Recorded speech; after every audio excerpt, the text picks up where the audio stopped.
These are children. Each one is a child. This is not a statistic.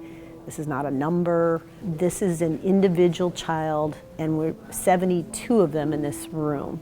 So 72 young lives that we won't know what they would have become, who they would have been, what their accomplishments in life and their loves and their families would have been. So it's a great loss to our community. Faces Not Forgotten is a memorial project to honor and remember youngest gun violence victim. I started it in about 2010. I've suffered several losses myself. I'm a gun violence survivor. Lost my dad to gun violence as a suicide when I was young, and then lost a very close family friend in 2009.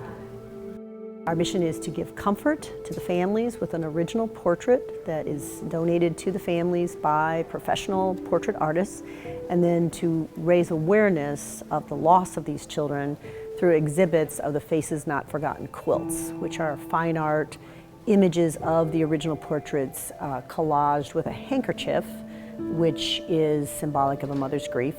And then they are tied together in sets of 8, and our logo, 8, because we lose 8 children a day in this country to gun violence. These are my 2 boys, Steve and James Dent. They were on their way home from work when they were gunned down. Stephen was the youngest of the 5 boys. Stephen was the type of person, very helpful, and still today, I call his name if I'm like doing something around the house. I will still call his name out. And James was the father of life. He had a smile that would light up the room.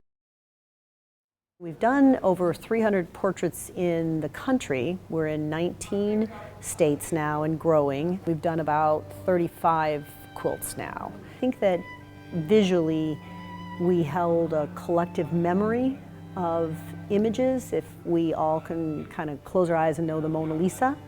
And so what I'm trying to do is have you be able to close your eyes and remember these children so that their memory goes on, and possibly collectively enough, we can make a change. You know, I'm a mother who lost a child to a violent disease. I lost my daughter to cancer. When I look at these children, I remember that they weren't sick. They were innocent. They didn't have to die. We can stop this. We cannot let one of these children die in vain. They die in vain when we forget them.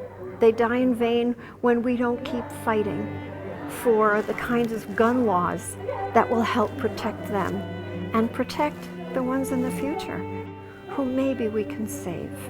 Every one of these children was a whole world, a whole life, and maybe would have gone on to do something great that we have to fill in for. So I want everyone to know and to get to know every one of these beautiful children.